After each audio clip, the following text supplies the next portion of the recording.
News Chilukuru ప్రధాన అర్చకుడు రంగరాజన్పై దాడి కేసులో రామరాజ్యం సంస్థ వీరరాఘవరెడ్డికి పోలీస్ కస్టడీ విధించింది కోర్టు.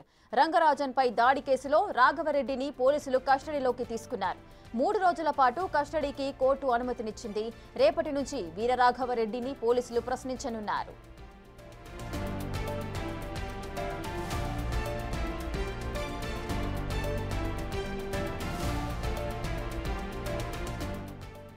మరింత సమాచారం మా అసోసియేట్ ఇన్పుట్ ఎడిటర్ నగేష్ అందిస్తారు.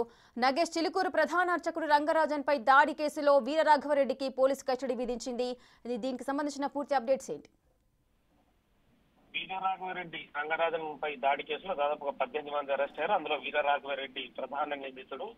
రంగరాజన్ దగ్గరికి వెళ్లి తను పలు వ్యవహారాలపైన అంటే రామరాజ్యం స్థాపిస్తాన్న యాంగిలో రంగరాజన్ పై దాడికి పాల్పడిన పరిస్థితి. రామరాజ్యం స్థాపిస్తానంటూ చాలా మందిని అంటే వాళ్ళకి నెలకి ఇంత జీతం అని చెప్పి కూడా చెప్పుతూ చాలా జిల్లాల నుంచి కూడా యువతులు కూడా రిక్రూట్మెంట్ చేసుకున్నారు. కానీ యాక్చువల్ గా వీరరాఘవరెడ్డికి సంబంధించి కస్టడీకి తీసుకుంటే కనుక ఎంతమంది ఆంధ్రప్రదేశ్ తెలంగాణ రాష్ట్రంలో ఎంతమంది రిక్రూట్మెంట్ చేసుకున్నారనే విషయాలు కూడా బయటకు రావాల్సి ఉంది. ఇవాళ హైకోర్టు కూడా వీరరాఘవరెడ్డి మొన్న పిటిషన్ వేశారు. ఇవాళ కూడా తన రిమాండ్ కు సంబంధించి పూర్తిగా కేసునే కొట్టువేయాలని చెప్పి పిటిషన్ దాఖలు చేశారు. కానీ కోర్టు మాత్రం పరిగణలోకి తీసుకోలేదు.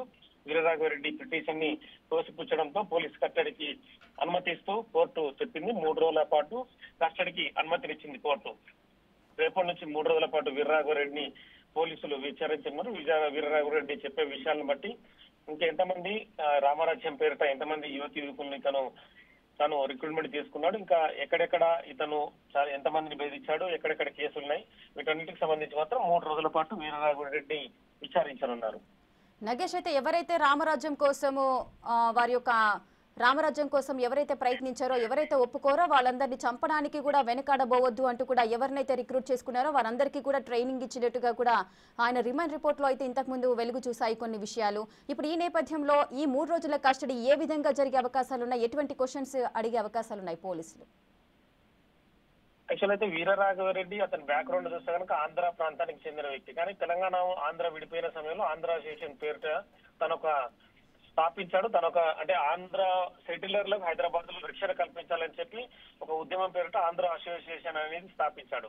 తదుపరి అతను డైవర్ట్ అయ్యి మరి రామరాజ్యం అనే సంస్థను స్థాపించి మామూలుగా యాక్చువల్ గా వీరరాఘవరెడ్డి స్టైల్ గా పాస్ట్ గా ఉండేటాడు. కానీ తదుపరి గడ్డం పెంచి జుట్టు పెంచి తను ముడి వేసుకున్న వరకు కూడా తను మరి యాక్చువల్ అతని మోడరస్ ఆపరెంట్ ఏంటనేది కూడా ఖచ్చితంగా పోలీసులకు తెలియాల్సి ఉంది. ప్రజెంట్ గా అయితే రిమాండ్ రిపోర్ట్ లో చాలా మందిని చంపుతారని బెదిరించడం అనేది రిమాండ్ రిపోర్ట్ లో పేర్కొన్నారు. కానీ రామరాజ్యం పేరిట అతను స్థాపించిన విషయాన్ని బట్టి తను ఇంకా ఎక్స్ట్రీమ్ ఎక్కడికి వెళ్ళాలనుకున్నాడు, మరి డబ్బులు సంపాదించడమే ప్రధాన ధ్యేయమా, లేకుంటే వీళ్ళందరినీ తీసుకొచ్చి ఏం చేస్తున్నాడు, వాళ్ళందరికీ ఏమన్నా గన్ ఫైరింగ్ లాంటి కట్టెసాము ట్రైనింగ్ ఎక్కడ ఇస్తున్నాడా, ఇలాంటి విషయాలు మాత్రం ఖచ్చితంగా వీరరాఘవరెడ్డి నుంచి బయటకు రావాల్సింది.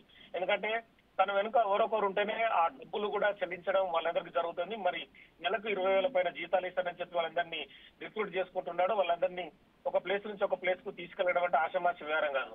కానీ ఆయన వెనుక వేరే వాళ్ళు ఎవరో ఉంటేనే ఇన్ని రకాలుగా వాళ్ళకి సౌకర్యాలు కల్పించడం, వాళ్ళకి ట్రైనింగ్ ఇవ్వడం జరుగుతుంది. మరి వీరరాఘవరెడ్డి ట్రైనింగ్ సంస్థను ఎక్కడ స్థాపించాడు, హైదరాబాద్ చుట్టుపక్కల ప్రాంతాల్లో ఉందా, లేదంటే వేరే ఇతర ప్రాంతాల్లో బయటకు రావాల్సింది. కాబట్టి వీరరాఘవరెడ్డిని 3 రోజులు విచారించనున్నారు. తదుపరి ఆయన ఎక్కడన్నా ట్రైనింగ్ సెంటర్లు కనుక పెడితే కనుక ఆ ప్లేస్ కూడా వీరరాఘవరెడ్డిని విచారించే అవకాశం కనిపిస్తుంది.